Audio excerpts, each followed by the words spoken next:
अकाल, अस्सलाम वालेकुम जनाब, कैसे हो आप सब? आई होप सो गाइस आप सभी के सभी बहुत बहुत बहुत बढ़िया होंगे। हम दोनों भी बहुत बढ़िया हैं, मेरे को इनको छोड़ के सिर्फ। सो गाइस आज की वीडियो का टाइटल होने वाला है असफ और नैला की हिस्ट्री होने वाली है भाई। बहुत अमेजिंग वीडियो होने वाली है क्योंकि टाइटल मैं भी पढ़ रहा हूँ साथ साथ में। आइडल्स इन काबा बिफोर इस्लाम, कि इस्लाम से आने से पहले जिनको खुदा माना जाता था या जिनकी वहां पे पूजा करी जाती थी वो कौन थे भाई? असफ और नैला। बहुत इंटरेस्टिंग वीडियो होने वाली है। तो क्या था उनका दौर, तब लोग क्या समझते थे, कुरैशियों के दिमाग में क्या चीजें थी, जो भी था वो इस वीडियो में आज पता लगेगा। उसको प्ले करते हैं हम और फिर करते हैं बाकी बातें डिस्कस भाई। बहुत अमेजिंग वीडियो होने वाली है। अरबों का एक मशहूर बुत जो सफ़ा और मरवा पहाड़ियों पर पूजा जाता था। ये वो बुत थे जिसे लोगों ने अपने हाथों से नहीं तराशे थे, बल्कि ये जीते जागते हकीकी इंसान थे। उन्होंने खाने काबा के अंदर ऐसा क्या जुर्म किया था जिसकी वजह से अल्लाह ने उन्हें ऐसा खौफनाक अजाब दिया जो आने वालों के लिए इबरत की निशान बन गई।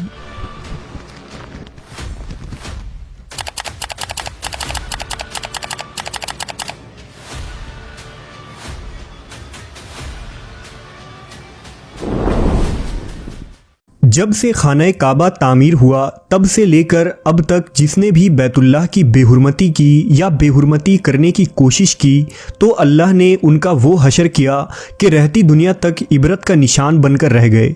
फिर चाहे वो दुनिया का ताकतवर बादशाह अबरहा और उसके हाथियों का लश्कर ही क्यों ना हो।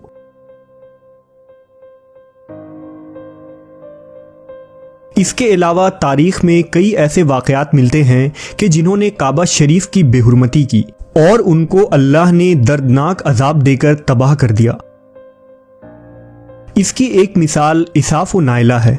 इसाफ बिन याला और नाइला बिनते जैद दरअसल कबीला बनी जुरहुम के एक मर्द व जन थे। नाइला एक खूबसूरत और हसीन लड़की थी जो अपने कबीला में यमन के किसी इलाके में रहा करती थी। ये खूबसूरत हसीना कबीला बनी जुरहम में अपने हुस्न की नुमाइश किया करती थी। वो फहश लिबास पहनकर घर से निकलती थी और कबीला के नौजवान उसके पीछे पीछे चलते थे। हर कोई उससे ताल्लुकात का ख्वाहिशमंद था। उन्हीं लोगों में कबीले के सरदार का बेटा भी शामिल था जिसका नाम इसाफ बिन याला था। इसाफ और नाइला आपस में मोहब्बत कर बैठे और ये मोहब्बत बहुत ही जल्द खबासत में बदल गई। उन्होंने आपस में नाजायज़ ताल्लुकात कायम कर लिए और जब कभी मौका मिलता तो दोनों जिना में मशगूल हो जाते। इस तरह ये सिलसिला यूं ही चलता रहा। जब उनके घर वालों को इसका इल्म हुआ तो वो उनके खिलाफ हो गए, जिस वजह से उनके मिलने पर पाबंदी लगा दी गई। एक दफ़ा का वाक़या है कि बनी जुरहम का एक काफ़िला हज करने के लिए मक्का के लिए रवाना हुआ तो ये दोनों भी उस काफ़िले के साथ हज के लिए चल दिए। काफ़िला मक्का पहुंचा और ये हज के अय्याम थे। उन्हीं दिनों का वाक़या है कि एक रोज़ काबा में लोगों की तादाद बहुत ही कम थी और आसपास कोई भी मौजूद न था। लिहाजा शैतान ने उनके दिलों में वसवसा डालना शुरू कर दिया। वो दोनों खाने काबा में दाखिल हो गए और इस तन्हाई के आलम में जिना करने लगे।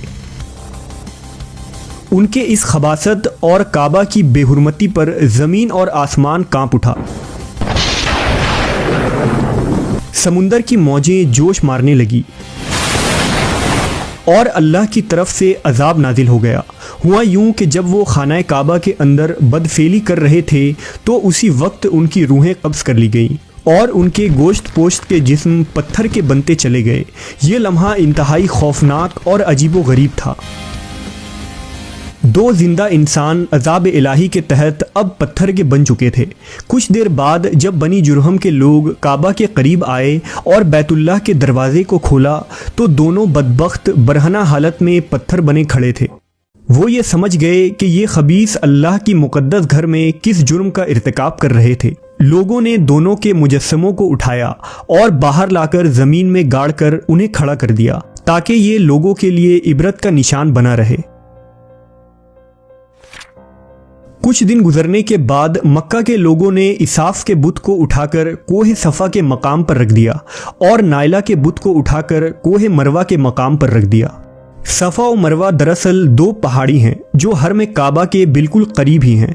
उन्हीं दो पहाड़ियों पर चढ़कर और चक्कर लगाकर बीबी हाजरा अलैहिस्सलाम ने उस वक्त पानी की तलाश की थी जब हज़रत इस्माइल अलैहिस्सलाम शेरखार बच्चे थे और प्यास की शिद्दत से बेकरार हो गए थे।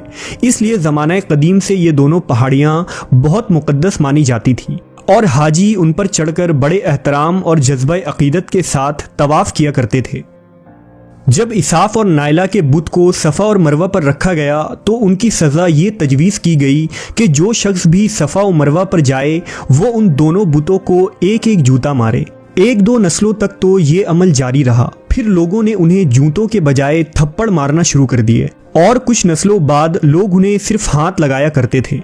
इस तरह वक्त गुजरने के साथ लोगों ने उनसे इबरत हासिल करना कम और उनकी ताज़ीम ज़्यादा करने लगे।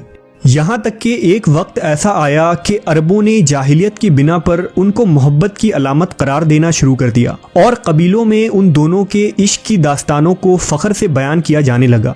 आहिस्ता आहिस्ता ये मोहब्बत के देवी और देवता करार पाए। 5वीं सदी तक इसाफ और नायला के उस बुत को अरबों के बड़े बुतों में शुमार किया जाता था जिनके आगे लोग सजदा किया करते थे और कुर्बानी भी चढ़ाते थे। हज़रत ज़ैद बिन हारिस रज़ी अल्लाह ताला अन्हु बयान करते हैं कि ज़माना जाहिलियत में जब मुशरिकीन मक्का बैतुल्लाह का तवाफ़ करते थे तो इसाफ और नायला के उस बुत को छूते थे। मैं एक दफ़ा रसूल अल्लाह सल्लल्लाहु अलैहि वसल्लम के साथ बैतुल्लाह का तवाफ़ कर रहा था, लिहाजा जब मैं उन बुतों के पास से गुज़रा तो उनको छुआ। इस पर आप सल्लल्लाहु अलैहि वसल्लम ने मुझको उन बुतों को छूने से मना किया। मैंने अपने दिल में कहा कि देखूं तो सही कि छूने से होता क्या है, इसलिए दोबारा उनको छुआ। आप सल्लल्लाहु अलैहि वसल्लम ने दोबारा ज़रा सख्ती से मना करते हुए फरमाया, क्या तुमको मना नहीं किया था? हज़रत ज़ैद फरमाते हैं कि अल्लाह की कसम उसके बाद कभी किसी बुत को मैंने हाथ नहीं लगाया और मैं कसम खाकर कहता हूँ कि नबी सल्लल्लाहु अलैहि वसल्लम ने कभी भी किसी बुत को नहीं छुआ था, यहाँ तक कि अल्लाह ने आपको नबूवत अता फरमा दी और आप पर वही नाजिल होने लगी।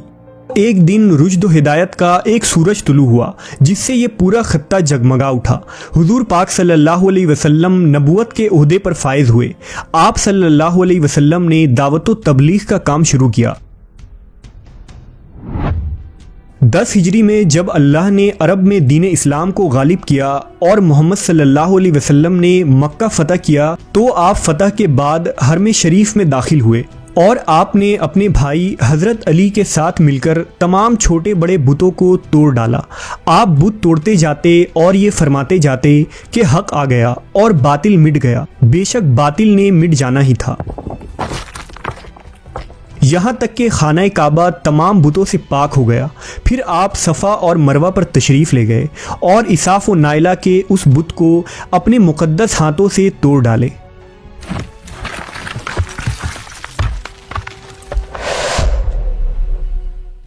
हमने देखा कि इसाफ और नायला के इस बुत को लोगों ने बतौर इबरत सफ़ा और मरवा पर रखा था, लेकिन शैतान ने उन्हें ऐसा गुमराह किया कि वो उनकी पूजा करने लगे। सिर्फ यही नहीं बल्कि जिना जैसे बदतरीन जुर्म जिसे काबा शरीफ के अंदर किया गया था, लोग इस दास्तान को फ़ख्र के तौर पर बयान करने लगे। होना तो ये चाहिए था कि उनके इस बदफेली पर लानत की जाती, लेकिन अरबों ने इस गुनाह को दास्तान इश्क बना दिया और इसाफ और नायला को एक रोल मॉडल के तौर पर पेश करने लगे।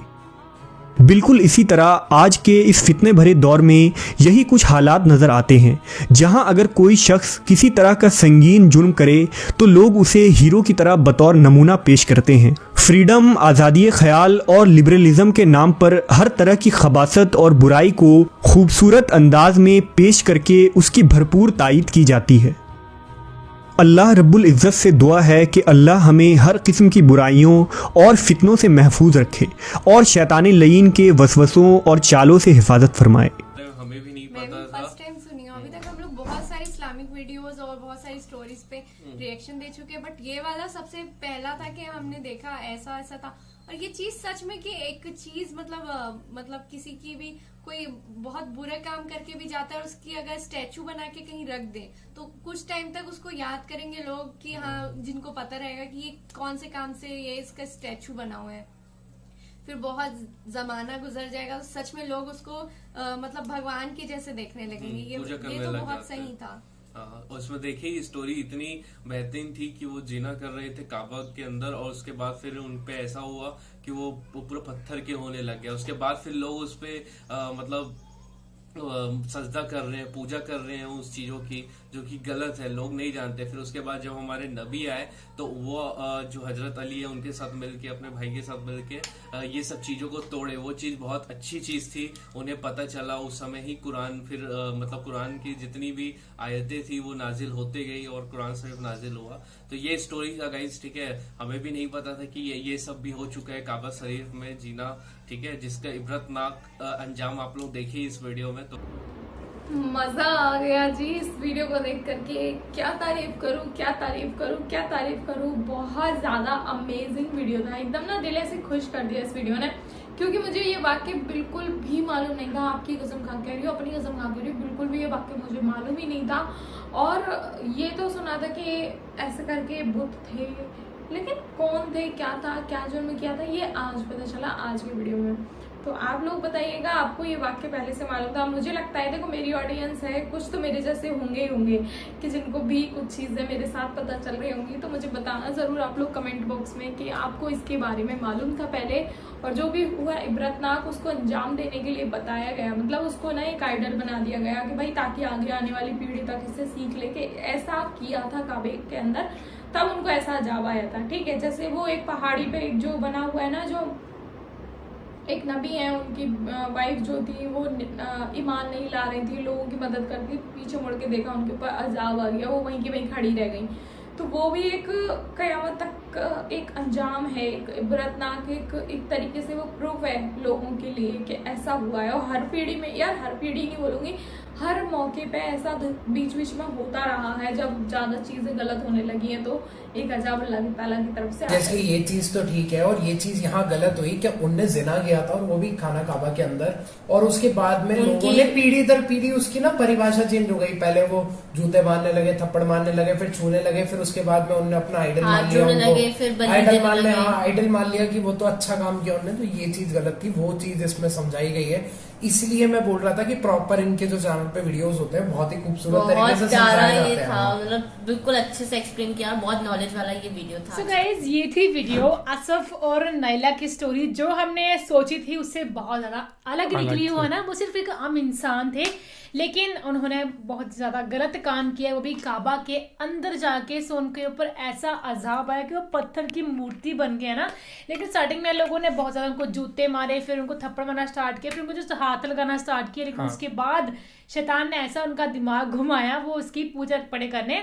देन उसके बाद जाके फिर लोगों को भी समझ में उस लोग उसकी लपड़े मिसाल देने की, यार ये ऐसे हैं वैसे हैं ना। उसके बाद अली तो मतलब स्टार्टिंग तो शैतान से हुई, और है ना, शैतान को पैदा इसलिए किया है कि हमें गुमराह करने के लिए कि हम नेकी पे जाएं। तो शैतान का काम ही है कि हमें गुमराह करके वो दूसरी गलत बात पे भेजेगा। तो हमें उसी गुनाहों से या उसी शैतान से हमें बचना है। तो इससे हमें ये सीख मिलती है, किसी भी पाक जगह पे हमें कोई भी गलत काम नहीं करना चाहिए। तो बाकी तो फिलहाल वीडियो में guys, thank you so much for watching the video. मिलते हैं नेक्स्ट वीडियो में।